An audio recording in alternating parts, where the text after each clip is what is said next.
Za Carnex 2023. je zaista godina slavlja. Pored 4 decenije trajanja MK grupe, ove godine slavimo i 65 godina poslovanja Carnexa. 65 godina tokom kojih smo postali jedan od najvećih proizvođača mesa i mesnih prerađevina u regionu. Mnogo toga smo postigli i na to smo ponosni. Uprkos svim izazovima za stočarstvo koje je donela prošla godina, ostvarili smo rekordne proizvodne i prodajne rezultate. Zadovoljno ističemo da smo rasli u svim segmentima. U kategoriji paštete nastavlja se ozbiljan trend rasta, kako u svinjskoj, tako i u živinskoj i ribljoj pašteti. U kategoriji gotovih jela smo apsolutni lider i najveća fabrika ovih proizvoda u regionu.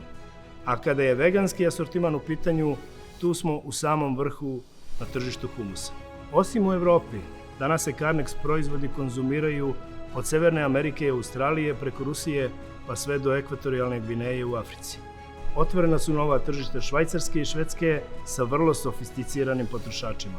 Nakon revitalizacije naših farmi svinja u 2022. godini ostvaren je značajan pomak u stočarskoj proizvodnji. Za ovu godinu dajemo obećanje da ćemo povećati proizvodnju i prodaju za dodatnih 1000 tona uz rast profitabilnosti i tržišnog učešća.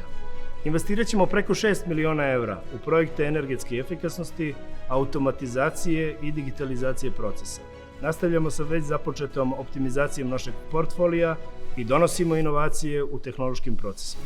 Najveću snagu Carnexa čine njegovi zaposleni.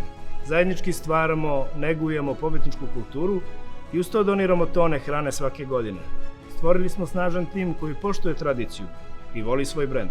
Zato želimo da sve ljude inspirišemo da iskoriste svaki dan, jer svaki dan je dobar dan i svaki je radostan kada znaš da najbolje tek dolazi.